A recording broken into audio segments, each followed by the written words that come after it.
the truth. Because the very first casualty of all of these sometimes sinister, sometimes just mistaken, misguided activities, the first victim, the first casualty is the truth. Positibo naman ang pamahalaan na sa pamamagitan ng kampanyang ito ay magiging mas mapanuri at mabusisi sa pagkilatis ng impormasyon ang bawat Pilipino. We will help them, but people have to learn to be able to discern for themselves what is real and what is not, what is propaganda, what is fact, what is data, and what is speculation. Tiyakin ang katotohanan. Fake news ay labanan. Isang mensahe mula sa Presidential Communications Office at Radyo Pilipinas. Philippine Standard Time, 10:22 sa aga.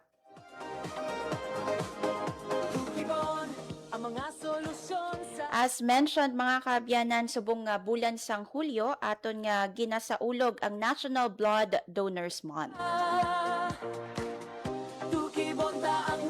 Para mas maintindihan naton kung ano ba lang kahulugan or importansya sa National Blood Donors Month, kag sino bala ang mga kwalipikado no nga maka-donate sang dugo. Subong nga aga mga kaabyanan, makaupod nato ng aton espesyal nga bisita. Yari na, abi-abihon naton no, live via Zoom si Ma'am Joyce Rebadomia, ang Donor Recruitment Officer sa Philippine Red Cross Negros Occidental Bacolod City Chapter. Hi Ma'am Joyce, welcome sa Radyo Pilipinas Iloilo. Ay, good morning. Ay, good morning everyone. Good morning sa tanan nga gapamati sang Radyo Pilipinas Iloilo. Yes, thank you no. First of all, Ma'am Joyce, thank you so much no. Madamo gid nga salamat sa imong nga pag-upod or pag-join sa amon diri sa Radyo Pilipinas Iloilo para maistoryahan naton no ang National Blood Donors Month. Ma'am Joyce, para sa aton nga mga tagpalamati, ano ba lang importansya sang National Blood Donors Month nga abala kinahanglan nga may dedicated nga bulan para sa National Blood Donors Month? So as everyone knows, no, July is Blood Donors Month. So during this time, we give recognition and thanks to our dedicated donors for their generosity sa pag-donate sa dugo, no. Second, it is also a time to thank and recognize our partners that continue to support our bloodletting activities. And also, it is during this time that we celebrate also the lives that have been saved through blood donation drive. Mhm. Ma'am, sa bahin sa Philippine Red Cross Bacolod City Chapter, kamusta ang supply sang dugo? May supisyente bala nga supply sang dugo sa aton nga Philippine Red Cross Bacolod City Chapter? So just like Ma'am Hope, just like on any other blood banks, we sometimes to experience blood shortages, no? Okay. Kay wala man ta kabalo sang needed nga blood per day. May ara nga ga-increase ang demand for emergencies such as surgeries, dialysis, ano pa gyud, mga childbirth. So gakailanganan gini sila kisa, hindi lang tag-isa or duwa ka dugo, no, sometimes 5 to 10 bags. So that's why ga partner gid kami with communities, with organizations, no, schools and other private partners and public partners to secure enough gid nga blood supply para sa aton nga mga kaabiyan. Mhm. How often kita, Ma'am Joyce, no, hiwat sa mga blood donation drive, no, para nga ma-make sure nga sige-sige man, no, ang aton nga supply sang dugo dira sa may PRC Bacolod City Chapter? So we conduct bloodletting activities sometimes 5 days per week, but may ara gid ka full time gid kami like 7 days a week, no, so that ma-secure lang namon nga may enough gid nga blood supply. Mhm. And sometimes per day ni siya, Ma'am Hope, tag double bloodlettings ang amon gina-cater Wow. para lang maka-provide gid kita dugo sa aton nga mga community. Mhm. Do ano kadamo, may gina-target gid kita, Ma'am Joy, sa isa ka adlaw kung pila ka bags ang dugo ang aton nga dapat makuha or maagom no from our blood donors? So gaset kami minimum per partner, no, that is 44, at least 40 plus blood donors per bloodletting activity, no? Okay. Para ano gid maka reach gid kita sang aton nga target. In a month, ma'am, mga do ano kadamo no ang naga-donate sang dugo? If may ara ka mo sang do like sort of observation no, or do trend nga nakitaan nga sa isa ka bulan or sa isa ka bulan mga pilaayhan yung mga naga-donate sang dugo. So may ara kita target ma'am no nga ginset sa chapter, so that is 1,200 plus nga blood units per month dapat. But sometimes wala na siya namon gaka-reach, may ara man mga times nagaka-reach ni siya namon. So depende gid sa kadamuon sang bloodletting activities kag sa mga partners nga ga partners amon through blood donation drive kag sa kadamuon man sang donors nga ga-donate no. So depende gid siya. Ma'am, anong mga nakikita naton na factor kung nga hindi gid naton may mga best no nga hindi naton mari-reach yung target naton sa isa ka bulan nga mga bagsang dugo. May mga problema ayan sa aton nga mga blood donors or may problema ayan sa level of awareness ang aton nga mga kauturan sa pag-donate sang dugo. I think sa level of awareness gid kita guro no, kay damo pa gid mga tawo ang wala naka-understand sang importance sang blood donation drive, damo pa nahadlok. And amo na ga-strengthen gid kami sang amon nga advocacy per community partners so that we can recruit more potential blood donors. Pero ma'am, sa inyong nga observation, sa ano nga mga sektor kalabanan no naga-donate sa nga dugo? So as I can see ma'am, mas damo gid nga donate sa aton nga mga youth no, kay target gid namon, one target namon nga partners is ang schools, kay as early as 16 to 17 years old they can donate blood na no. So that's why nga ga-partner kami sa schools and ga-recruit kami potential donors gid sa ila. So even 16 years old or minors gali ma'am, pwede gid gali maka-donate sang dugo. Now that you've mentioned that no, yung mga qualifications, ano bala ma'am no ang mga qualifications para nga maka-donate sang dugo? Sino bala ang pwede no maka-donate sang dugo?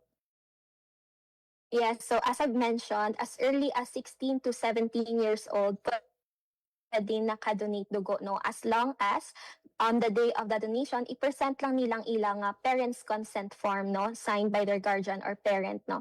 Second, those nga nakatulog 6 to 8 hours of sleep, so eligible gid to donate. And dapat well and healthy gid si donor no, no signs of flu such as hilanat o sipon, so dapat well and healthy gid. And then dapat wala nakainom alcohol 24 hours before donation. Kung naga-smoke, dapat nakalagpas na ang 3 to 4 hours no before ikaw pwede mag-donate. And amo lang to ma'am, dapat nainom gid damo nga tubig before donation kay makabulig ini sa blood flow man sang dugo no. Ma'am, do mga ka-7 ako siguro maka-donate sang dugo no, and I think the PRC Iloilo City chapter naman diriya nga bahin kay sila ang ginakadtuan ko no for blood donation. But may isa ka bes nga wala ako na qualify para mag-donate sang dugo. That is because naturukan gali ako sang anti-rabies kag wala pa isa ka tuig. So how true is this Ma'am Joyce no nga dapat gali paligaron anay sang isa ka tuig or more no ang mga vaccine nga naturok sa aton lawas. Yes, ma'am. So thank you for mentioning, ma'am, no. So yes, that is true. Ang tanan nga nakapavaccine anti-rabies, no. Deferred ka mo for 1 year. And dapat tandaan nyo gid ang last nyo nga turok sang anti-rabies vaccine kay para ma-plot nyo man ang inyong next donation. That is after 1 year. What about di Ma'am Joyce no? Kung wala ka idea kung saan-o ka nga bulan naturukan, so hindi mo na ma-count kung naka-lapse ka na sa isa ka tuig, ano ay ang remedy sa mga gusto mag-donate sang dugo? So mas maayo gid ma'am nga suron gid nila no kay during blood donation drive ara man si doktor no ga screen sang donors, asking them kung saan o gid bala ang last nga vaccination nila. So kung hindi nila madumduman, para sure na lang gid, wala na lang sila danay ginapadonate ni doc, no? That is for the safety man of the patients na ginaturukan nga ginatugungan sang dugo mo. So that's why nga kami man during the screening process gina-make sure gid namon nga eligible gid and makapasar si donor kay para man na sa patient kay ginaprotektahan gid naton ang patient sa Yes. blood transfusion. Yes, no? And if pwedeng 2 years after na lang, no? Or 3 years after na lang sang nabakunahan ka, kag didto ka na lang, no? Mag-donate sang dugo para mas sigurado. Sa bahin naman ya, ma'am, no? Sa mga checklist sa pag-donate sang dugo, I was once asked, no? Kung nakaagi ako sa Palawan.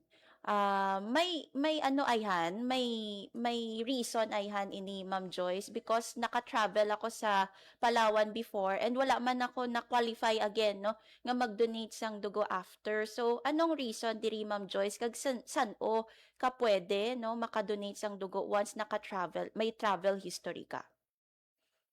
So Palawan ma'am has malaria cases, no? And malaria is one actually nga gina-test naton sa dugo no before siya i-release sa patient. So may arat kita nga 5 gina-test. Mhm. That is malaria, syphilis, hepatitis B and C, and HIV. Mhm. So that's why kung nakaagi ka sa Palawan, so suspected ka for malaria na lang, no? Generally na lang na siya.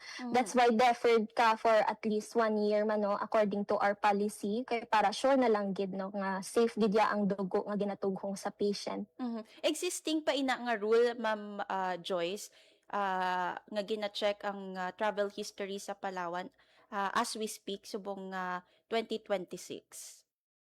Yes ma'am, still existing siya ma'am. Mhm. What about naman yung Ma'am Joyce, no, sa mga may mga tattoo or body piercing, no? Anong aton nga mga reminder sa aton nga mga nagabalak mag-donate sang dugo? Okay, so kung nakapatato ka recently, so same lang dyan po no nga deferral, that is 1 year. Kung nakapa-piercing ikaw, same man, deferral 1 year. Mhm. Kay tungod nag-undergo ika needle procedure, no? So para sure na lang gid clean lang ang dugo, wala na although nga clean man ang inyo ging patatuan or nagpa-piercing ka sa trusted man no nga piercer, but Mhm. para general na lang gid nga policy gina-make sure na lang namon nga 1 year deferral. So to those who are planning to donate, no, kabay pa nga i-reschedule ta lang dahanay ang Yes. aton nga patato or pa-piercing para maka-eligible kita mag-donate dugo. Yes, kag i-disclose gid dapat nato, no, Ma'am Joyce, sa mga donate sang dugo, no. Once nga may aras ang checklist or pamangkot, dapat i-disclose nato ng tuod kay importante, no, nga ma-assess sang maayo ang mga blood donors naton. Ma'am Joyce, ano ba lang nga mga type sang dugo, no, ang bastante sa aton nga blood bank dira sa Bacolod City? So, ma'am, actually, ang needed nga blood type, gavari, gi siya no, from day to day. Hindi kami kahambal nga bastante kami sa amo ni nga blood type. Kay Mhm. sometimes may ga-occur gid ya nga mga emergencies, no, nga needed 5 to 10 bags, as I've said no, earlier. And that's why gina-closely monitor lang gid namon amon blood inventory para ma-sure nga per blood type may enough kami nga ihatag in case may kailangan ang patient nga specific kit nga blood unit. Mhm. Pero 'di ba ma'am may mga rare kita, no, nga mga blood type sa nga dugo. So anong mga remedy naton ma'am, no, sa blood bank kung nagakinahanglan sa mga rare nga klase sang dugo ang aton nga mga pasyente? So, with rare nga blood type, I think you're referring ma'am sa mga RH negative naton. Mhm. Yeah, so sa mga amo ni ma'am nga case ma'am, may ari ni sila ma'am group chat sa diri sa Negros, no. Kung I see. diin dira nga group chat mga negatives na da sila tanan. So whenever sila mismo gakinanglanon dugo, sila man ma'am gabuliganay ma'am. And to those nga wala pa na-add sa amon nga group chat, kis aga panawagan man kami sa amon nga Facebook, no, post. That's why nang pwede nyo gid ma-check amon nga Facebook post, no, kay basi isa ka sa mga kinahanglanon namon no mag-donate kay para masalbar tang aton nga mga patients in need gid sang blood transfusion. Yes. Ma'am, naistoryahan na naton yung mga requirements or qualifications no sa mga blood donors naton. Istoryahan naman naton ang mga benepisyo kung ang isa ka tawo nag-donate sang dugo because hindi lang ang mga hatagan sang dugo no ang mga nakabenepisyo but at the same time ang mga nag-donate sang dugo may ara man sang makuha nga benepisyo. Ma'am Joyce, ano bala ang mga benepisyo nga ini?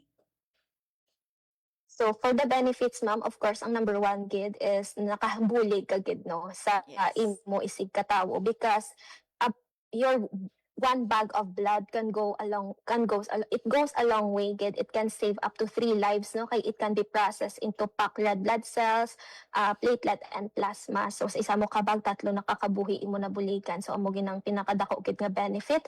Ikaduwa kada mag blood donation drive, may libre kita nga screenings no. So because we have a doctor on site present no to check if you are eligible, so ma-check gid nga kung well and healthy ka ba mag-donate no.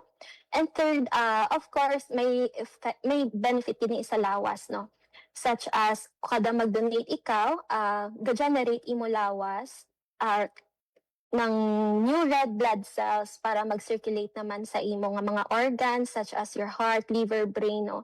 So that's why it keeps your body healthy good when you donate regularly. Mhm. Ma'am, tuod ay ha 'no, kung mag-donate ka kuno sang dugo, if ikaw naman ang gakinahanglan, mas hapos na lang for you to ask for blood. How true is this, Ma'am Joyce? Or, anong, proseso naton sa pagpangita sang dugo 'no, pinaagi sa aton nga Philippine Red Cross? So ang process na ma'am is as long as there is availability of blood, yes, we can always provide gid sa needs no. But sometimes reality check taman kis wala Yes. gid ya available, especially like I've said may mga certain blood types gid no nga needed per day, and nang tungod sa kadam-on sang surgeries, childbirths nga same ang blood type lang ginapangita sang patients. So ginakulang sa amo nga specific nga blood type. So gadepend kita Japon sa availability no to provide to the needs of our people. So that's why kung may ara ma'am nga ginakulang bi ma'am nga hindi kami ka-provide, ga hatag lang kami ma'am walk-in schedule donation no diri sa chapter, gapa-open lang kami for donors nga pwede dalon sang pasyente para ma-screen man namon ma'am kay para ma-sure gid nga matugungan ila pasyente. Mhm. After nga ma-collect ang mga dugo nga ini ma'am, ano ang ubrahon sa nga Philippine Red Cross? So after gina-collect ang dugo, ma'am, gina-test ni sa ma'am, like I've said, for 5 blood transfusion transmissible infection, no, para before siya i-release, safe siya. So gina-test ni siya for malaria, HIV, syphilis, hepatitis B and C, no. Mhm. So after nga, once nga ready na ang dugo, ginapadala namon si donor sang original nga blood request form from the hospital or dialysis center, no. I-present ni nila sa diri sa dispensing office so that matagaan sila sang dugo. And before that, ma-secure man sila ma'am sang referral letter nga ginakwa na siya sa organization kung diin sila nag-donate or din ila nga friend nag-donate no para ma-partner siya sa upod sa blood request form. Mhm. Palayo lang 'no, but, assuming Ma'am Joyce 'no, nga nagpositibo sa mga balatian yung, dugo 'no, nga nakuha naton sa mga donor, would they know nga, positibo sila sa mga balatian nga gin-test 'no?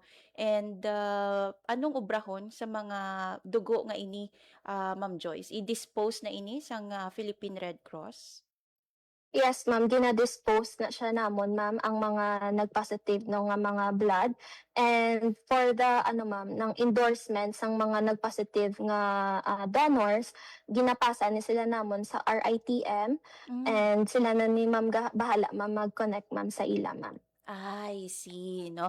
Ma'am Joyce, basi may mga myth ikaw nga gusto i-debunk 'no, nga gusto i-correct sa perception or, paminsaron sang aton nga mga kauturan. Go ahead, Ma'am Joyce. So I know no nga damo pagid nakulbaan mag-donate kay amo na posible nga nakulbaan sila and may mga myths sila no nga up till now wala pa sila kabalo kung tuod ba or hindi. So Mhm. number one gid guro ma'am ang damo may gahambal nga kung mag-donate sila nagiging unhealthy daw ilalawas. So Mhm. actually it's quite the opposite no because I've mentioned earlier na kung mag-donate ikaw ga-generate imo lawas new red blood cells. So new na naman nga red blood cells ang maga-circulate no sa imo organ so it keeps your body healthy. Ikaduwa guro ma'am ang mga the maintenance kuno like anti-hypertensive drugs hindi kuno pwede ka donate. Yes, pwede ka mo ka-donate as long as on the day of the donation drive normal imo blood pressure. So dapat before ikaw magkadto sa donation drive na inom mo na imo maintenance kag nakapamahaw gid no nang hindi lang fatty food dapat light meal lang ng no karne, no baboy, no? And ika-third, guro ma'am, damo man ko minabatian nga ang pag-donate kuno maka-cause weight gain or weight loss. So this is unsupported gyud nga data, no? So wala ni siya wala ni siya hindi ni siya proven no nga maka-cause siya ng weight loss or weight gain because as early as 24 to 48 hours ga-generate na imo body sang dugo nga ginpagwa or gin-donate mo no. So amo na siya ma'am. Yes. So, hopefully makorek ang aton nga mga kauturan. By the way, Ma'am Joyce, may mga worried man no sa syringe nga ginagamit no, ang needle no nga ginagamit basi kuno recycled lang, Ma'am Joyce no, basi pwede mo makorek sa aton nga mga tagpalamati. Yes, I've also heard that no, nang gina-recycle ko no ang syringe. Actually, our syringe is one-time basis lang gid ni siya ano. Ang ga-open gid kami new blood bags per donor na siya. Mm. And ang mga syringe na siya sa on-site after namon makolekta ang dugo, gina-sealed na siya namon no kag gina-separate na ang tube kag ang syringe. So gina-discard na namon properly ang syringe kay hindi na siya magamit liwat. Mhm. After naton mag-donate sang dugo, Ma'am Joyce, anong mga dapat obrahon sang aton nga mga blood donor? Dapat bala hindi sila anay exert no sang too much effort no, mapahuway anay sila. Anong mga reminder naton, Ma'am Joyce? Yes, ma'am. So after blood donation, una-una gid nga gina-remind namon si donor is to rest gid at least 5 to 10 minutes gid hindi magbangon no para ma-sure lang nga hindi maglingin ang ulo which is normal gid no nga side effects sa mga first timers. So second, hindi dayon mag-drive ng at least mahulat ka gid 1 hour before ikaw mag-drive no. And after kwaon ang dagom, ginapangabay gid namon ang donors nga i-press ang area kung diin laging kakas ang dagom kay para hindi magdugo or magtulo kay medyo open pa na ang pilas so dapat i-press mo gid na for at least 5 to 10 minutes. After dayon donate, hindi ka man pwede ka inom danay alcoholic drinks no. Focus gid sa pag-replenish sang water sa imo body no. And amo na ma'am, hindi mag-exert gid or hindi mag-engage into strenuous activities. So kung maga-gym ikaw or maga-exercise, ipagliban mo gid ni danay at least 1 day nga rest kay para sure lang maka-recover mayo imo lawas. Yes. And by the way, isa sa mga benepisyo gali nga gusto ko man i-add no, Ma'am Joyce, nga kung mag-donate ka sang dugo, do like sort of gina-allow mo man nga mabalaan kung ano blood type mo no. Kay may gina-test ang mga members of the Philippine Red Cross, ginahambal nila kung ano ang imo nga blood type. That's when I knew no nga A positive ang akon nga dugo. So sa aton nga mga kauturan nga wala pa sang ideya kung anong ilang nga type sang dugo, sa inyo nga pag-donate gina-check man no sang Philippine Red Cross. Anyway, Ma'am Joyce no, basi may mga schedule kamo sa Bacolod or Negros Occidental nga mga blood donation drive no. San pwede maka-donate ang aton nga mga kauturan or maka-join no sa inyo nga bloodletting activity. Yes, ma'am. So tomorrow may ara kami nga walk-in blood donation drive sa 888 Mall. That is on the new building, no? Mag-start ang amon blood donation drive at 10 a.m. up to 1 p.m. So sa tanan nga gusto mag-donate, kadto lang kamo tomorrow sa 888. Yes. And siguro last na lang, Ma'am Joyce, ang imong mamensahe sa aton nga mga kauturan, no? Mga blood donors or mga prospect blood donors or kay ti, dapat i-remind naman, Ma'am Joyce, no? Nga hindi lang July pwede maka-donate sang dugo. Go ahead, Ma'am Joyce. Yes, ma'am. So to all potential blood donors, no, gina-invited ka mo namon to take the first step. Don't be afraid. Don't be afraid to try no blood donation drive because ang brief nyo na nga discomfort can be a lifeline for others, no. So that's why let's lang gid help one another para mag-stabilize ang aton nga blood supply, no. And to our donors, salamat gid sa inyong time and effort, no, para mag-donate dugo, no. And sa mga partners, salamat gid sa continuous nyo nga support sa amon sa mga bloodletting activities. Kabay pa magapadayon kita sa pag-recruit more potential donors kay para damo paggid kabuhi ang masalbar. Yes. By the way, Ma'am Joyce, bago ko malipatan, no, sa isa ka tuig, how often pwede maka-donate ang isa ka blood donor? Is it quarterly or maka-apat ka beses ba pwede maka-donate sang dugo, Ma'am Joyce? Yes, so a donor nang can donate every 3 months, so that is 4 times a year. So dapat na kung regular ikaw nga donor, no, kay para mas makita mo gid ang effects sa imong nga body. Yes. With that, Ma'am Joyce, madamo gid nga salamat sa imong nga tiyempo. Again, diri sa amon sa Radyo Pilipinas Iloilo, madamo gid nga salamat. Maayong aga, mabuhay kamo sa Philippine Red Cross. Thank you gid, Ma'am Hope. Thank you man sa Radio Pilipinas.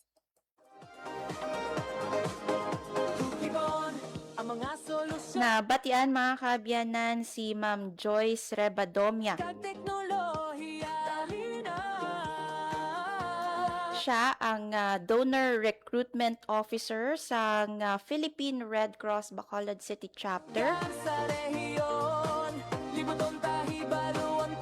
Na sayran naton, ibaluan naton, mas naintindihan naton, no, ang importansya sang pag-donate sang dugo. And at least, no, sa mga nagabalak mag-donate sang dugo, may idea na kamo mga kaabyanan kung qualified bala kamo, no, mag-donate sang dugo or ano ang mga dapat niyo obrahon antes kamo, no, magpadulong sa mga blood donation drive o kon mismo, no, sa talatapan sang Philippine Red Cross.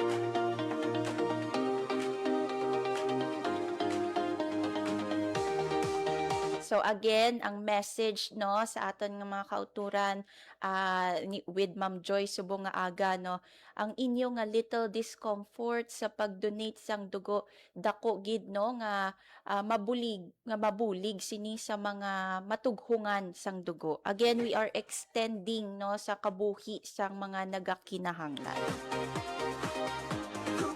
So kabay pa suportahan naton ang mga programa sang Philippine Red Cross, especially subong, no, ginasaulog naton ang National Blood Donors Month.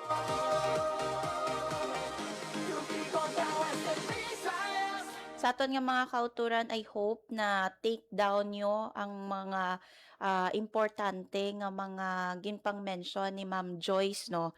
If we could just recall sang mga ginpang point, no, ni Ma'am Joy sa pag-donate sang dugo, dapat nakatulog sang enough nga oras mga kaabyanan, nakapamahaw, nakainom sang madamo nga tubig, hindi alkohol, tubig.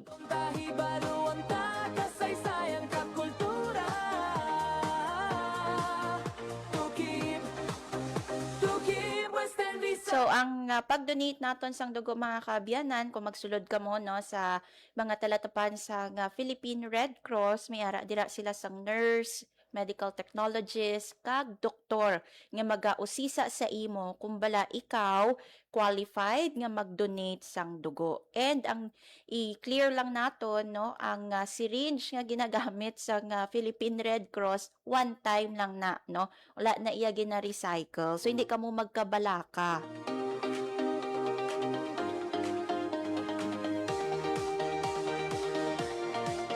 So, pwede ikaw makadonate sang dugo every after 3 months. So, kung gusto mo gid yan, no, mangin regular donor, pwede mo i-achieve, no, every 3 months nagadonate ikaw sang dugo. Kay again, manami man na sa imo nga lawas after all, no? Naga-produce ang bagong red blood cells. And after mo naman nga mag-donate sang dugo as clarified, no, by Ma'am Joyce Rebadomia, mapahuway, no, sang at least 10 minutes after ka nga ginkwaan sang dugo. And syempre, para malikawan, no, ang pagka Ang mga solusyon sa problema pinagi sa siyensya kag maglingin bala ang imo nga ulo, which sometimes normal, no, sa iba naton nga mga kauturan. And syempre hindi ka mo magpamugat gid, no, after sang imo pag-donate sang dugo. ang mga solusyon sa Hindi ka mo magdalagan-dalagan, gym anay on the day, no, sang ginkwaan ikaw sang dugo. So i-rest nyo anay ang inyong body para nga ma-make sure nga Tukibon, ang mga lugar sa na-replenish atong mga nakuha nga dugo sa imo. Tuwanta, kasaysayan, kakultura. Tukib, Western Visayas. So sa mga potential blood donors, pwede ka mo yan maka-walk-in or maka-join sa mga blood donation drives, no, sang Philippine Red Cross o kung sang iban pa nga mga partner institutions. So again,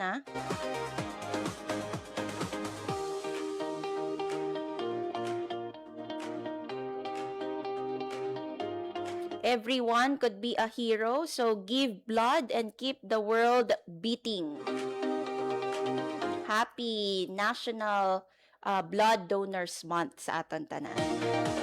And since nga nag-coincide man siya, no, sa National Nutrition Month, no, subong nga bulan sang Hulyo, since nga may balak ka din naman mag-donate sang dugo, might as well nga i-consider nga maging healthy, no, sa imong nga pagkaon. Pinggang Pinoy, mga kaabyanan, ng aton nga basehan. Para nga kung mag-donate ka mo dugo, healthy gid, no? Makapasar gid sa mga qualifications or examinations ang aton nga mga medical doctor.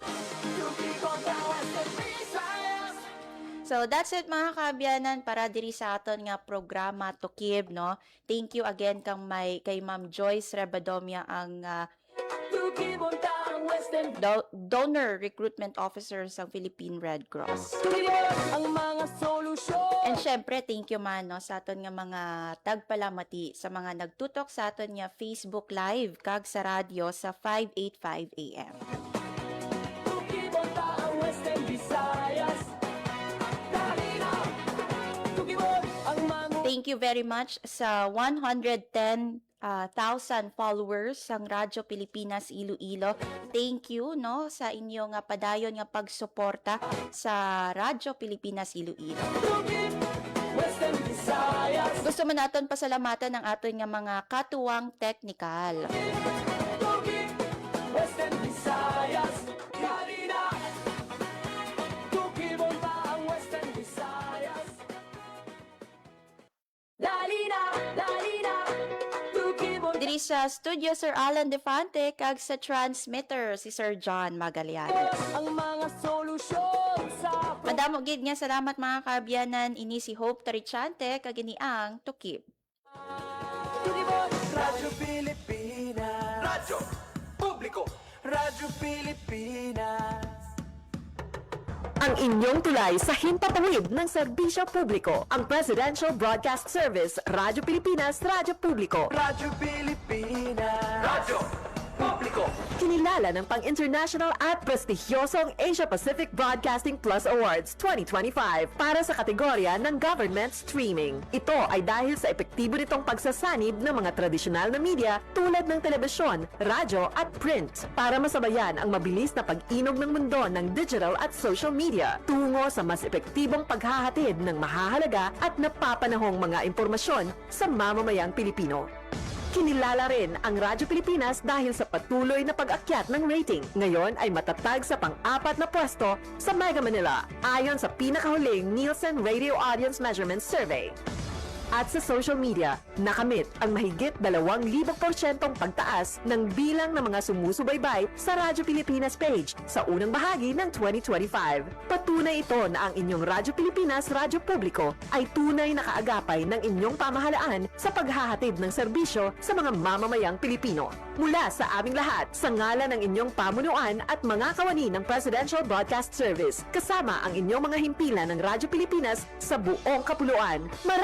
Maraming salamat po sa inyong lahat, sa inyong pagtangkilik at pagkilala. Radyo Pilipinas. Radyo Publiko. Radyo Pilipinas. Radyo Publiko.